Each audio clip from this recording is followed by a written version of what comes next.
लोकसभा निवडणुकीच्या पार्श्वभूमीवर शिवनेर प्राईम घेऊन येत आहे एक विशेष कार्यक्रम। मी खासदार बोलतोय।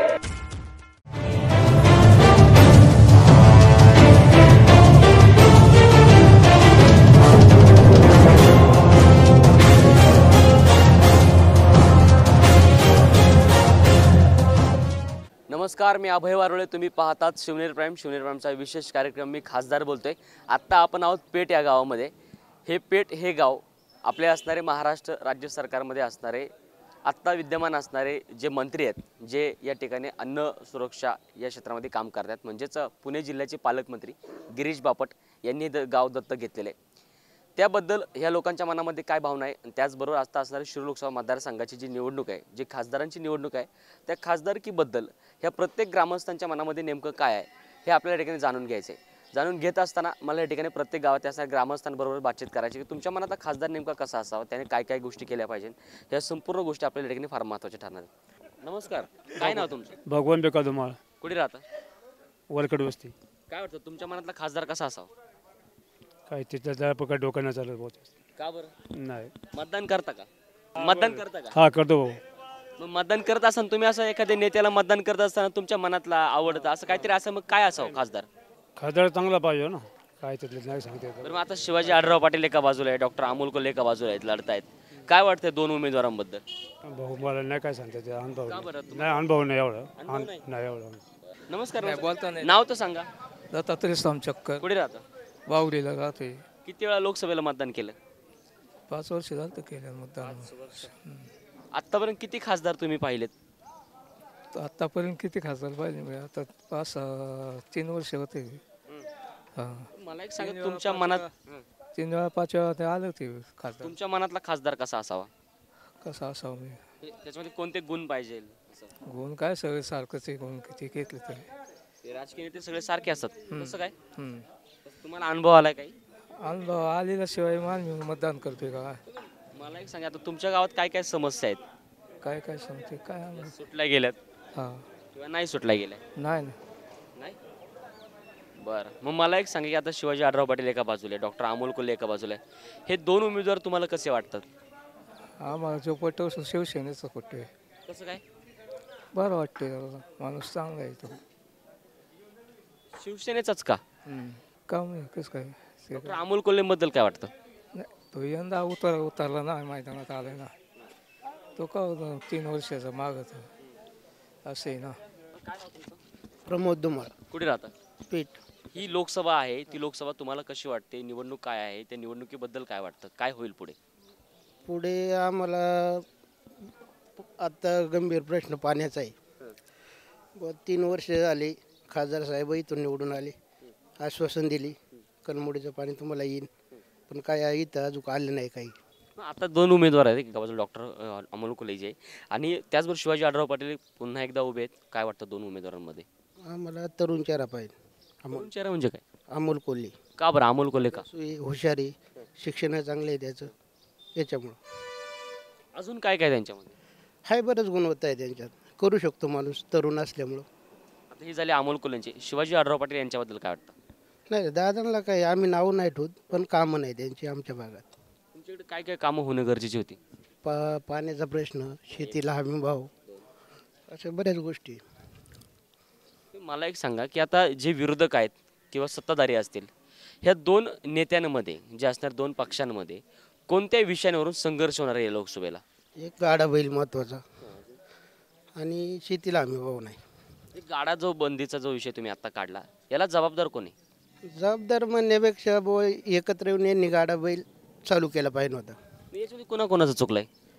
चुकी दादांनी भरपूर घाटासाठी हे केलं ते केलं असं म्हणतात, पण काय केलं मग? बैलगाड्यासाठी काय केलं? तुम्ही ही गोष्ट विचारली होती अगोदर कधी त्यांना? हा, विचारली होती ना। काय उत्तर मिळालं? काय नाही, काम चालू आहे आमचं, एवढंच उत्तर आहे त्यांच्याकडे। गाडाबंदीला जबाबदार कोणी? जबाबदार मग केलं पाहिजे ना हो, गाडाबंदी जबाबदार आपण सांगणार का? इथं बसून काम केलं पाहिजे ना। नाही, जबाबदार कोणतरी असं नाही, एखादा व्यक्ती एखादं काम केलं तो जबाबदार असतो। या जबाबदार आपण नाही ना कोणाला धरू शकत, पण ज्यांना त्यांनी याच्यावर निवडून आले त्यांनी हा प्रश्न मांडला पाहिजे ना। या सर्व पेठ गावामध्ये मला एक सांगा की अशा ज्या समस्या आहेत ज्या सुटल्या गेल्या नाहीत अजूनही, ज्या सुटल्या गेल्या पाहिजे भविष्यामध्ये कोणी खासदार आहे त्यांच्याकडून. पाणी प्रश्न. दादा नमस्कार, काय नाव तुमचं? विजय धुमाळ. काय वाटतं लोकसभेबद्दल?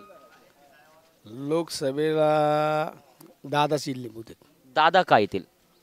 दादा काय येतील म्हणजे दादाचं दानशूरपणा आहे दादाकडे. आता नेता आणि अभिनेता ह्याच्यामध्ये फरक करणारा सुज्ञ मतदार आहेत. अभिनेता काय सेलिब्रिटींचं आम्ही पाहिले, गोविंदाने रामनाईकला पाडलं, त्याच्यानंतर कुठं गेला गोविंदा? गेला का संसदेत?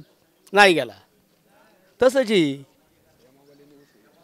मला एक सांगा की शिवाजी आढळराव पाटील त्याबद्दल तुम्ही बोलताय आणि एका बाजूला डॉक्टर अमोल कोल्हे, हे दोन उमेदवार आत्ता ह्या घडीला एकमेकांविरुद्ध संघर्ष होईल का यांचा? नाही नाही, संघर्ष कसला? त्यांचं वैयक्तिक आहे, दुश्मनी आहे का तेव्हा? लोकसभेसाठी संघर्ष तर करावा लागणार ना, मतदारांचं गणित जुळावं लागणार आहे. मतांचं गणित जुळवतो आणि तर कोण मतदारांवर जास्त प्रभाव पाडील, प्रभाव पाडण्यासाठी त्यांची स्पर्धा लागेल, बाकी काय. आता कोणते मुद्दे त्यांचं भांडवल केलं जाईल? आता आमच्या या पठारावरती म्हणलं तर कलमुडीच्या पाण्याचा मोठा प्रश्न आहे, रोजगार निर्मितीचा एक प्रश्न आहे. आता आमच्या इथं रोजगारच नाही तसा, तर रोजगार निर्मितीसाठी राज्य शासनाच्या आणि केंद्र शासनाच्या माध्यमातून एखादा उद्योग या पठारावरती उभा राहिला असता तर बरं झालं असतं. आणि त्याचा पाठपुरावा दोघांनी दिलीप पाटलांनी करावा आणि आढळरावनी केला पाहिजे होता, तो आज तागायत झालेला नाही. आता दिलीप पाटील यांचं नाव घेतलं, मला एक सांगा, आपला आंबेगाव तालुक्यामध्ये येते बरोबर ना, मग मला एक सांगा की खाली असणारा जो आमदार राज्य सरकारवर जातो तो राष्ट्रवादीचा आहे, पण लोकसभेला जो निवडून जातोय तो असणारा खासदार हा सेनेचा आहे. हे गणित काय आंबेगाव तालुक्यात? आंबेगाव तालुक्यातली जनता सुज्ञ आहे ना. काय गणित काय? आम्हाला दोन्ही पाहिजेत, आम्हाला आमदारही पाहिजे आणि खासदारही पाहिजे, त्यामुळे चाललंय सगळी. हे आता म्हटलं जातं की अमोल कोल्हे, मग हे सगळे काय गोष्टी आहेत? ती एवढं राजकारणात आम्ही पंडित नाही, जेवढं या आमच्या आकलन शक्ती आहे ना तेवढंच आम्ही बोलतो बस. धन्यवाद. काय वाटतं भविष्यात तुमच्या गावात कोणते कोणते प्रश्न सुटले पाहिजे? कोणते प्रश्न आहेत गावात? आहे का आम्हाला पाणी आहे, अजून मग काय बाकी पाणी आहे किती आमचं. डॉक्टर अमोल कोल्हे बद्दल काय वाटतं? बाकीचं नाही आम्हाला काय राजकारण, शिवाजी आढळराव पाटील यांच्याबद्दल काय वाटतं? काय नाही आम्हाला वाटत. काही नाही वाटत. तुम्ही तुमच्या प्रतिनिधी प्रश्न विचारला नाही का हा पाण्याचा? 50 बाऱ्या विचारली, काय उत्तर मिळालं? काय होईन कवा, अशा 4 पिढ्या गेल्यात होईन. आता मतदान करणार का? मग बाबा काय नाव तुमचं? जयसिंग शंकर डामाले, कुठे राहता? मुक्काम पोस्ट पेठ, तालुका आंबेगाव, जिल्हा पुणे. मला असं विशेष वाटतं, मला आपल्याला खासदार शिवाजीदादा आढळराव पाटीलच पाहिजे. ही विनंती का तर दादांनी काम केलं ते भरपूर केलेलं आहे, पण तो साती गावचा खासदार आहे, तो काय काय करू शकणार? तर समजायला आपले शेतकरी दादाच्या पाठीमागे जर 500 जर उभे असतं तर दादा काम करू शकतील. मला एकच विषय वाटतो, दादा विषय मला प्रेम वाटतं, अभिमान वाटतं, सगळ्या काही गोष्टी वाटतं. बाकी काही गोष्टी ठीक आहे, अमोल कोल्हे बी माणूस आपलाच आहे, तो काय लोकांचा नाही. पण शेवटी तो जर निवडून आला, ऐकू घ्या, तो जर निवडून आला तर समजायला 5 वर्ष निवडून इकडे तोंड सुद्धा दाखवणार. दादा समजा निवडून आले तर जर समजा मंत्री झाले, ह्या सातगाव पठारावरती नक्कीच काम झाल्याशिवाय राहणार नाही. आणि पाण्याचा प्रश्न एकच, करमुडी धरणाचं पाणी आज 65 वर्षापासून बोंब चालली का पाणी आज येईन, उद्या येईन, परवा येईन, तेरवा येईन. आणि मी सांगतो आपला सातगाव पठार इतका साहेब दुष्काळीवरती आहे, तर स्वतः गुरांना प्यायला पाणी नाही. प्रश्न गुरांचा आहे, मुखचित्रपाचा प्रश्न आहे. माझी हीच विनंती आहे, फक्त आम्हाला फक्त पाणी पाहिजे. आणि आमचं जीवन सातगाव पठारावर जीवन पाण्यावर जीवन आहे आणि पाण्यावर तारण्य आहे. आणि यांनी आतापर्यंत हेच कामगिरी केलेली आहे, थापा द्यायची कामं केलेली आहे. पण दादा हे स्वजनवाणी माणूस आहे. 65 वर्षामध्ये या राष्ट्रवादीने पाणी सुधी नाही, स्वतःचा भाग सुधारवला. पण आंबेगाव तालुका बघा आमचा दुष्काळावरती, या पाणी नाही, चित्रपट पाणी नाही तर आम्ही चित्रपट घाटाखाली सोडल्यात. चित्रपट करता मी बोलतो, मुख्य चित्रपट करता तुम्ही, मुख्य चित्रपटात तळतळाट काय घेता? माझी एवढीच विनंती आहे, फक्त पाणी. मी स्वतः तिथून 1 कोसावून पाणी मी हापशावून पाणी नेतो, तरी मला पाणी नाही. नळाला पाणी येतं पण समजायला मोटरी लावतात, तो प्रश्न माझा आहे. पण शेवटी काय करायचं? शेवटी आत्महत्या करण्याची ही वेळ आलेली आहे, म्हणजे बरं होईल. शेतकऱ्यावर ती वेळ आलेली आहे. तो प्रश्न सोडवला नाही कोणीच. या प्रश्न सोडवला नाही, त्याला जबाबदार कोण आहे? जबाबदार कोण आहे? जबाबदार तेच आहे, तेच आहे जबाबदार. राष्ट्रवादी जबाबदार आहे, आमदार. तुम्ही त्यांना विचारलं कधी? प्रश्न विचारला होईन काम, आज झालं तर उद्या होईन, उद्या झालं तर परवा होईन, परवा झालं तर तेरा होईन, हाच विचार आहे. काय नाव तुमचं? हा धुमाळ बाळासाहेब. काय वाटतं लोकसभेबद्दल? लोकसभेबद्दल नेता असा असावा का समाजाला शेतकऱ्यांच्या समस्या सोडून घेणारा असावा, आणि त्यातल्या त्यात आमच्या पठराभागाला पाणीच नाही, त्यासाठी आम्ही करमुडी बांधून ठेवली. ते आमचं करमुडीचं पाणी आम्हाला लवकर मिळावं आणि लोकांना पाणी प्यायला मिळावं ही इच्छा आहे. पावसावर शेती ही सगळी अवलंबून आहे आमची, आणि आमचा नेता असा असावा का तो आमचा विचार करणारा असावा. नेत्यांनी करमुडी धरणाचा जो प्रश्न आहे तो कोणता नेता मार्गी लावू शकतो? आता कोणचा नेता मार्ग खासदार आहे आमचा आहे न आमदार आहे आमचा जी. मग आता कोणत्या नेत्याला सांगायचं? सगळ्यांना सांगून झाले लोकांनी मोर्चे विरचे काढून मग सगळं झाले, पण अजून काय त्याचा काय प्रश्न मार्गी लागत नाही. यावर्षी मतदान करणार? मतदान करावंच लागेल ना. मग एका बाजूला योग्य माणूस असेल त्यासाठी त्यालाच मतदान करणार आम्ही. तुम्ही आता नाराज आहात का खुश आहात? कोण आता आम्ही सध्या तर नाराज आहे सगळे. आता सगळी दुष्काळी गावात सकाळी सकाळी जमा होतात एवढी, पण दुष्काळ असल्यामुळेच एवढी गावात दिसतात तुम्हाला. नाही तर दुष्काळ नसतं, पाणी नाही त्याच्यामुळे दुष्काळ म्हणूनच लोक गावात दिसतात. पाणी असतं तर लोक गावात एवढी दिसलीच नसती तुम्हाला. एका बाजूला शिवाजी आढळराव पाटील, एका बाजूला डॉक्टर अमोल कोल्हे, काय वाटतं? आता एक नवीन नेता येतोय, एक जुना कारभारी आहे. आता त्याला बरेचसे प्रश्न त्यालाही माहिती आहेत आणि येणाऱ्याला माहिती आहेत का नेमकं काय करावं लागेल ते. आता याच्यापेक्षा जास्त तुम्हाला आणखी काय सांगायचं? जनतेचा कल कुठे असेल? जनतेचा कल कसाही होऊ शकतो त्याचा भरोसा नाही. गावात तुम्ही फिरताय, ज्येष्ठ नागरिक आहात, काय वाटतं तुम्हाला? आता ज्येष्ठ नागरिकाला काय वाटायचं? योग्य फक्त उमेदवार द्यायचं एवढं सगळ्यांच्या डोक्यात आहे. ज्येष्ठ नागरिकांसाठी काय केलं पाहिजे? आता ज्येष्ठ नागरिकांसाठी काय जो तो आपापल्या पद्धतीनं राहतोय त्या पद्धतीने प्रत्येकाचं काम चाललंय. आता ज्येष्ठ नागरिक काय करणार आहेत? गावात येणार आहेत, हिंडणं थोडंसं देवदर्शन करणार घरी जाणार. ज्येष्ठ नागरिकांकरता शासनाने पेन्शन द्यायला पाहिजे, आणि त्यांच्या आधी इतर काय आजारी वगैरे असलेल्या सूचना आहेत ना त्या शासनाने ती केल्या पाहिजे. एका बाजूला शिवाजी आढळराव पाटील, एका बाजूला डॉक्टर अमोल कोल्हे. हा संघर्ष किती अतिटचीचा असेल? त्याची काय मतलब नाही, शासनाचं चाललंय आपलं. हा, शासनाने हे करावं. अमोल कोल्हे आला, आढळराव आला तरी काय जे करायचे तेच करणार आहेत, पण शासनाने ह्या सुविधा पहिल्या केल्या पाहिजे. ज्येष्ठ नागरिकांना त्यांना पेन्शन दिली पाहिजे, त्यांची आजाराची वयाची याची दक्षता घेऊन आरोग्य सुविधा उपलब्ध केली पाहिजे. आता मला एक सांगा की या योजना आणण्यासाठी मंत्री निवडून गेले पाहिजे? मंत्री मग सगळेच निवडून गेले. आता दादा नाही, 15 वर्ष झाली, दादा नाही माहिती, सगळ्या पक्षांना माहिती काय करायला पाहिजे ते. दादांवर खुश आहात का? हा, मग दादा खुश आहे, आम्ही कोण्या वय खुश आहे, तसं काय आम्हाला नाही. आम्ही सगळ्यावरच खुश आहे. पाण्याचा प्रश्न पेपरमध्ये पाहून मिटणार आहे का? नाही मिटणार ना, पाऊस मिटू शकतो ना. आमचा पडराचा प्रश्न पाण्याचा मिटणारच नाही, कारण दोन्ही नेत्यांनी आम्हाला फसवलेलं आहे. त्यामुळे तो आम्हाला पाणी मिळणारही नाही आणि कोणी देणारही नाही. तुम्ही म्हणता तुम्हाला फसवलं, मी यावर्षी मतदानावर काय बहिष्कार? नाही नाही, मतदान बहिष्कार नाही, मतदान करणार नाही. मतदानाला बहिष्कार नाही, मतदान करायचं. हा, काळे झेंडे दाखवाय पाहिजे. मोरगावला कसे दाखवले काळे झेंडे, तसे काळे झेंडे दाखवाय पाहिजे. कुणा कुणाला? सगळ्यांनाच दाखवाय पाहिजे, दोन्ही पार्ट्यांना. कारण तुम्हाला सांगू का, दारान होऊन झालं 5-6 वर्ष इथं मोठा कार्यक्रम धरला, अशा जिडी अंगनं दावली. पाण्याचं कुठं काही दर टायमाला आलं का म्हणतात पाणी देतो कायचं? नाही नाही, पाणी त्या पाण्याचं काय करतात ते? तालुक्यात आहे ना, आंबेगाव तालुका आहे ना, 80% बागायत झालं. साहेबांचं नाव मोठं झालं, पण आम्ही वर पडत राहिलो पठारवरची. इथे जागा कुणाची तुमची गेली आहे काय शहरामध्ये त्या धरणासाठी? कलमुडी तर आमची नाही गेली, कलमुडी धरण खेड तालुक्यात आहे. पण ते उचल म्हणजे याच्यामध्ये लाईटवर पाणी येणार आहे आमच्याकडे, लाईटवर. पण ते काम व्हायला पाहिजे होतं. साहेब एवढे मोठे मंत्री होते, साहेबांनी करायला पाहिजे होतं काम. ते पाणी असं ना आता पाणी येते चाचका म्हणलं माहिती, त्या लोकांनाच फायदा झाला खेड तालुक्याचा, आम्हाला काय फायदा नाही. मूळ ते सातगाव पठाराचं धरण, पण त्याची उपलब्ध खेड तालुक्यात झाली, इकडे आलेच नाही. व्हायला पाहिजे होतं. राष्ट्रवादी काँग्रेसचं सरकार किती वर्ष स्थिर होतं, त्यावेळेस का नाही काम केलं त्यांनी? काम करायला पाहिजे होतं ना, काय अवघड होतं का? बाबा काय वाटतं लोकसभेबद्दल?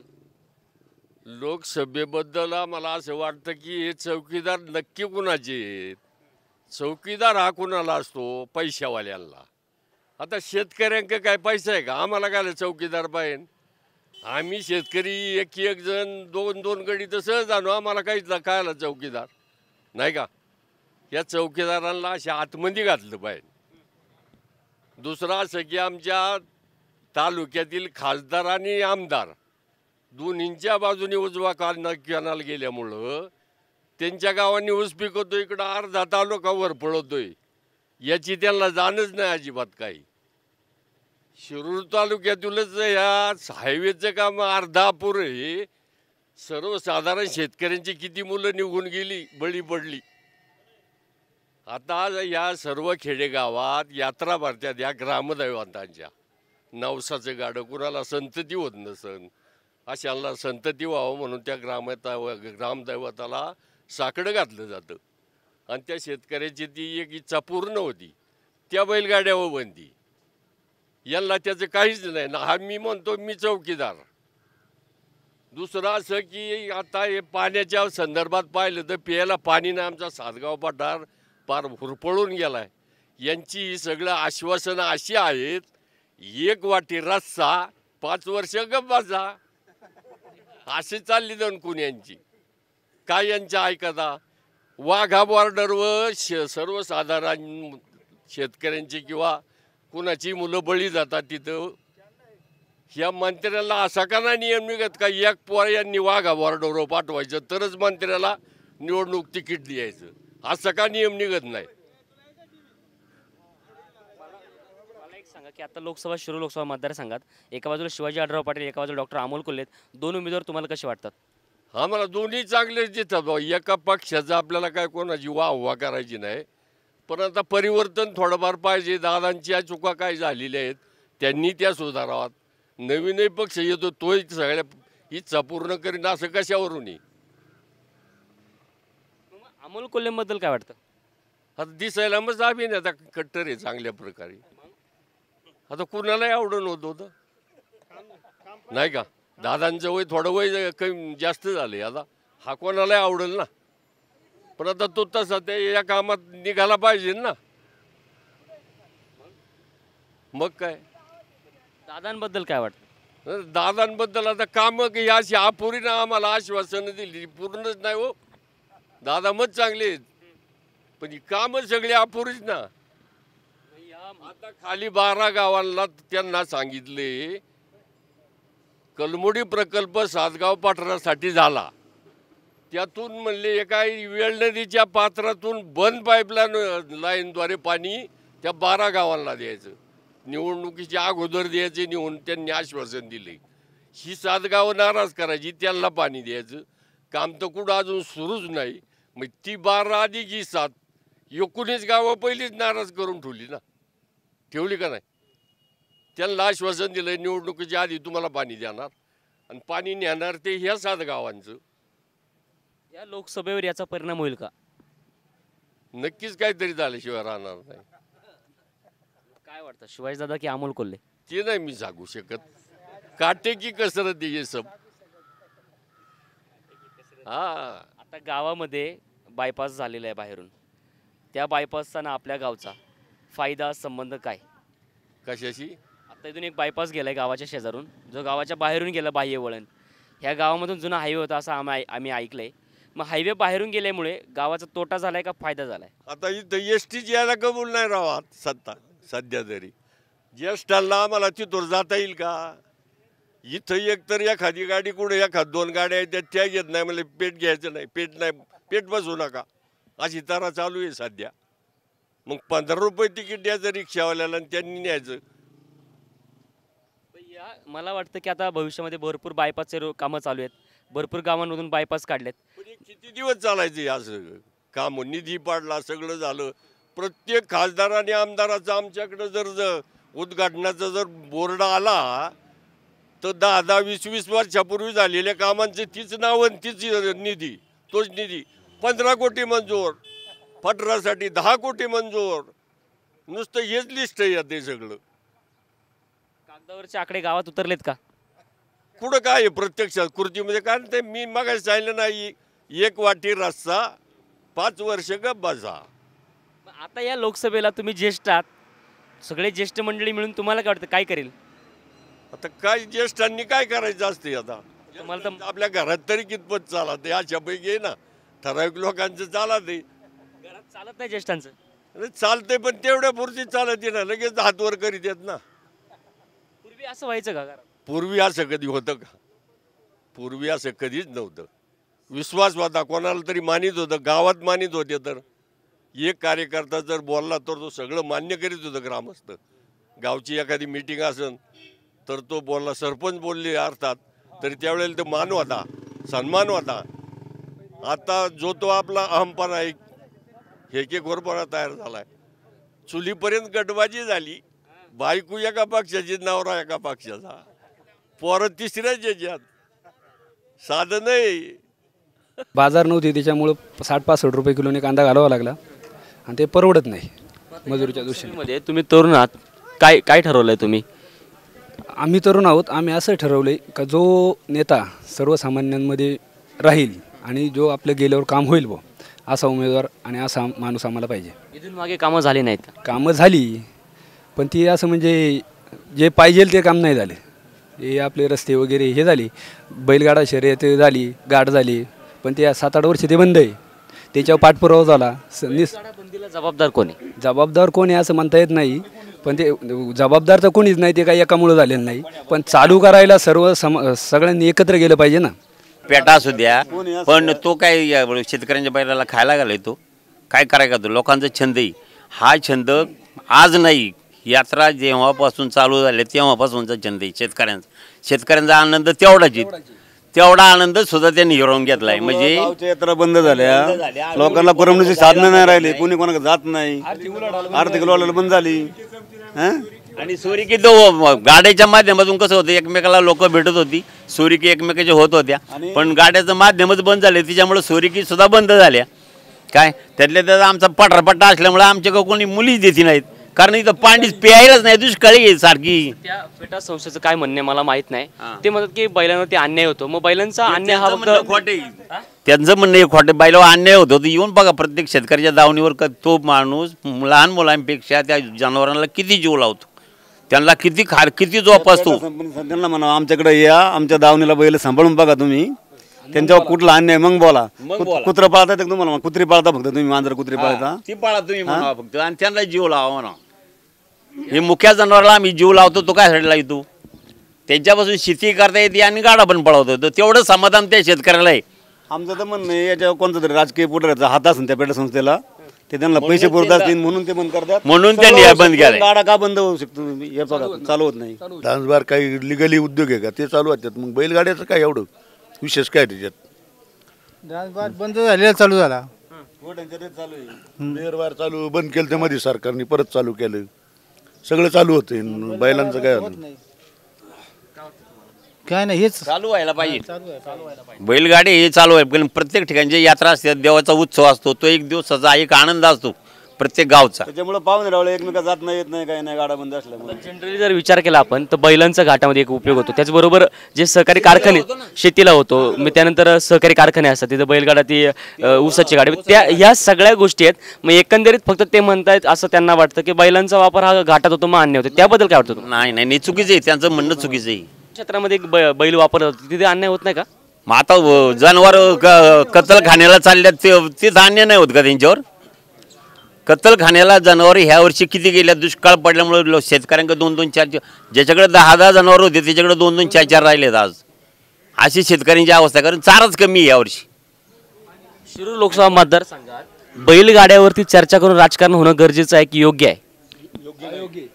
योग्य नाही. बैलगाड्याचा आणि राजकारणाचा काहीच संबंध नाही. या राजकीय नेते जे असतील, कोणी भविष्यामध्ये असेल किंवा इथून मागे असतील, त्यांनी बैलगाड्यावरती राजकारण करणं हे शेतकऱ्यांसाठी योग्य आहे का?